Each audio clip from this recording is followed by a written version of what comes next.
It's always nice to see that I can get dolled up and dress fancy when we talk about a very important thing of TV.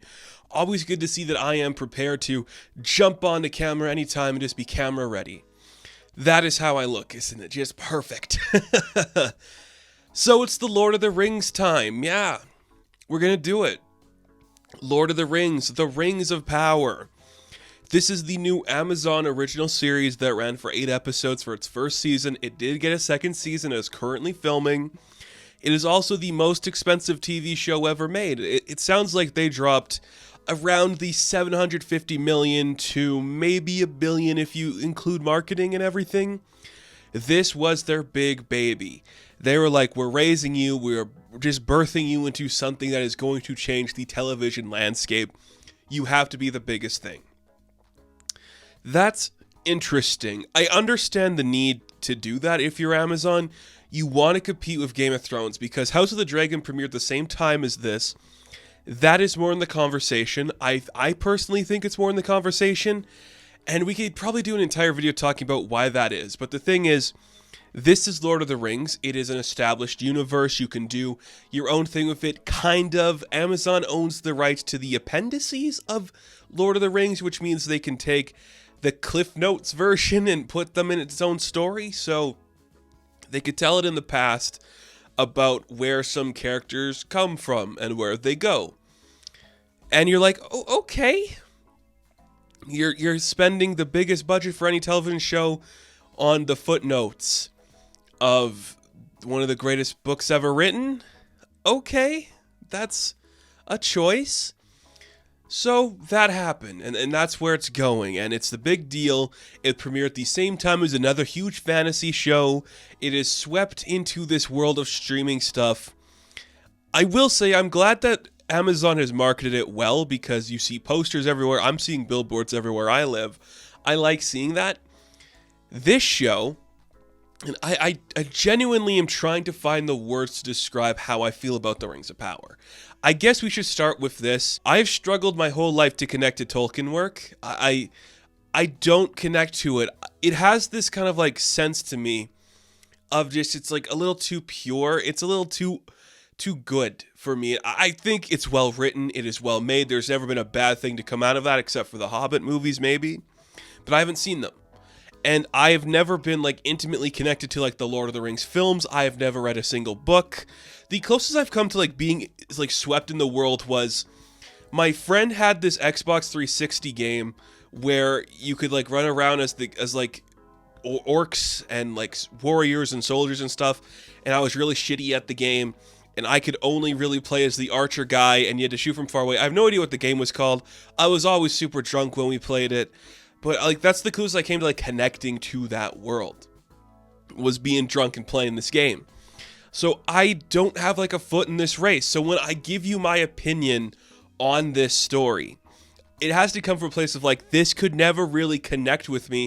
And I don't understand why, because this is something I really enjoy seeing, is like this type of story being told.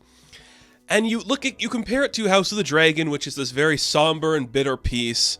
But this is just like the good guys win. You're seeing everything on screen. Everything is beautiful. Everything is perfect. And I can't understand why this type of story, same with like the original movies, doesn't connect with me the way other fantasy properties do. I don't know what it is, but I can never get into a Tolkien universe and feel like it's made for me. I don't understand it. An entire show dedicated to a universe I can't get into that is a prequel to the thing I still don't really enjoy. It's playing against me. And I guess it's like a positive note that I can say I really liked the show. Again, I am kind of like distant from the property, so it's not something that like instantly grabs me, but being like, you know, being objective, I can say it's well made. It is beautiful. You see every $1 million spent. It is beautiful landscape shots, beautiful action, everything is scaled up and beautiful. The set design, the costuming, you feel where the budget went, which is something I appreciate immensely. It looks like a huge budgeted show. Nothing looks like it. None of the other fantasy shows or science fiction shows look like this on television right now. It is mind-bogglingly impressive. I adore it immensely for that. When we can have the most expensive show ever made actually look like the most expensive show ever made, that's a thumbs up for me, because you feel it in everything. That's really cool. Every part of that aspect I really like. The set design is the best on television. The costume design is the best on television. The cinematography, I don't know if I'd say it's the best on television, but it's so uniquely Tolkien's universe that I admire what it is, and I think it looks really good. I think the directing is strong. I could argue there's other things on television that are better than it, but it is very well done. You feel everything the way you're supposed to feel it. The way the camera moves is perfect. The way they use lighting and smoke is perfect. It's a very impressive show. Where it struggles to connect with me is the overarching story themes, and that kind of sucks. Again, it may just because, like, oh, I don't really care for, like, the elves at all, or any of them. That might be, like, one big thing about the universe I never got, but there's so many, I guess I shouldn't say so many. There's like a lot of narratives being woven that are bouncing off each other and connecting in different ways, where it reminds me of that era from a couple years ago, maybe 7 years ago, where every streaming show felt like this, where it's like, this story leads to this one, these characters will eventually connect. I think my biggest issue with the show is how the pacing feels like it should be a binge, as opposed to having a natural conclusion. And it does a more naturalistic conclusion at the end of every episode more than other shows, but I don't feel like it's perfectly executed that at every turn. That being said, this is still way better quality than millions of shows out right now. Like, the way it is paced is stronger than so many other streaming shows. The fact that Amazon dropped it weekly helped it find its audience, helped it find the story it was weaving. That really helped find its footing. And that kind of helped me enjoy it more too, where I didn't feel like, okay, I have to spend this many hours in the Tolkien universe right now. The fact that I could come in and digest like a 70-minute episode and just absorb this moment, while it didn't end perfectly, I enjoyed. I think that made it a little easier. Very well done. And again, there is a lot of stories, and they're all kind of okay. There is nothing, again, I am positive on this show because objectively it's freaking sweet. Like, it is beautifully made, strong, poetic, gorgeous. I just can't vibe with it, and I don't understand why. It's kind of Galadriel's story. She is this woman who kind of is desperate to find something else to avenge her brother, and it leads her on this path of maybe going back to Middle-earth, and adventure ensues, and it's also like the rise of Sauron, and I'm like, I don't like that. That might be the thing where I don't need it, because I get that, so doing that story I think is very peculiar. And then it's like, okay, we're going to spend time in this village for a bit. There's going to be this one elf that shows up. He's going to protect this village. We're going to follow the story of these half-foot, are they called half-foots or barefoots or something? The pre-Hobbit people, and their arc is fun, but it's the one where I'm like, this feels like we're doing it because we need it to feel like Lord of the Rings. That's kind of a lot of this. Again, I understand the biggest budgeted show in the world should have a lot of characters in it. I don't understand why I feel this way. Because I don't hate any of the characters.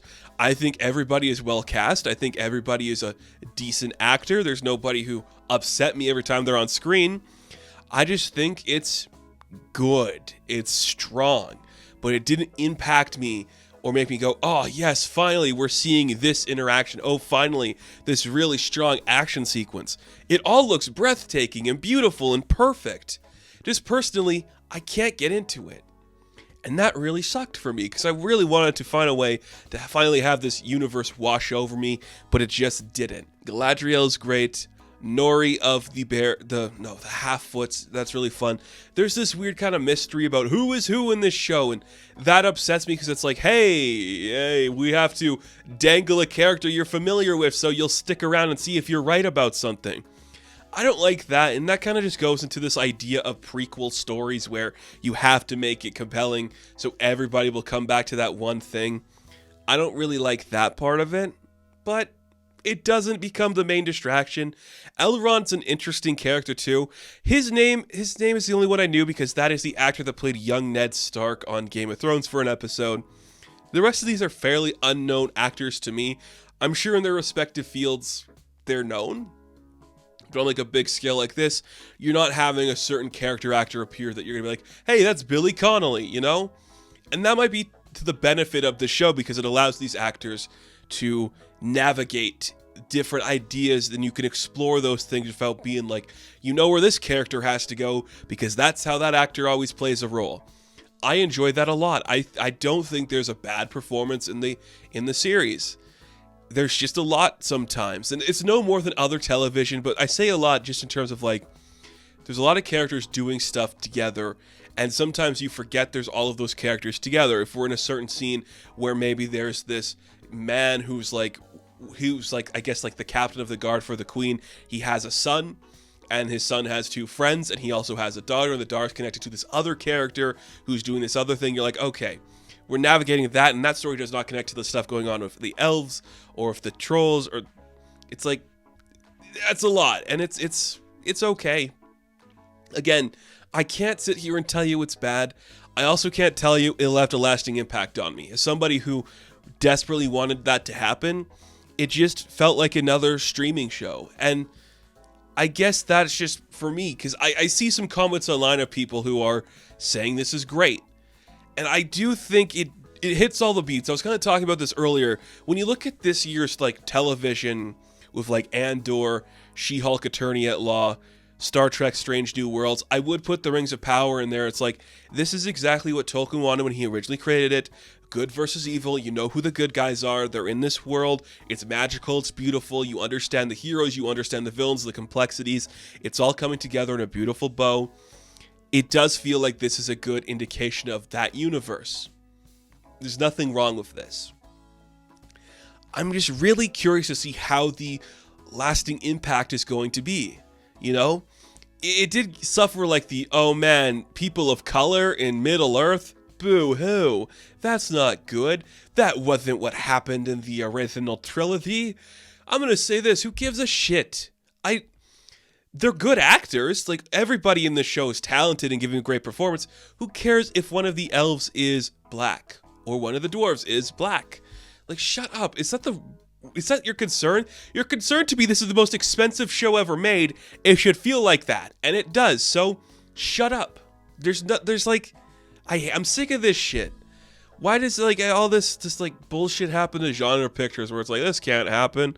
Tolkien cares. Sauron's just Hitler, dude. Like, what do you think this is?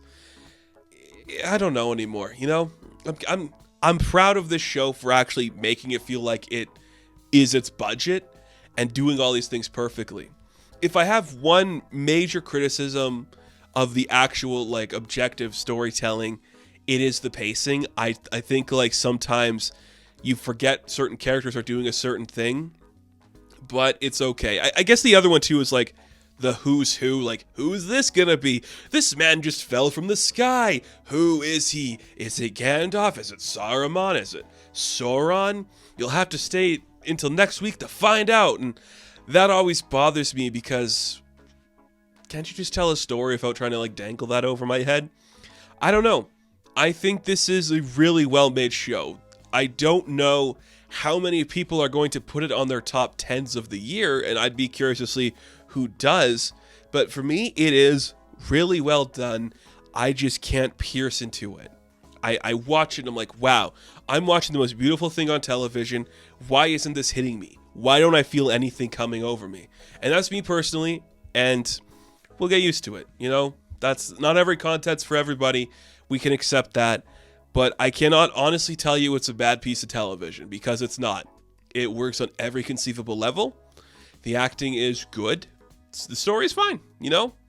What else do you want? You know how Lord of the Rings plays out, so the origin of the rings and the characters in that stuff? Good.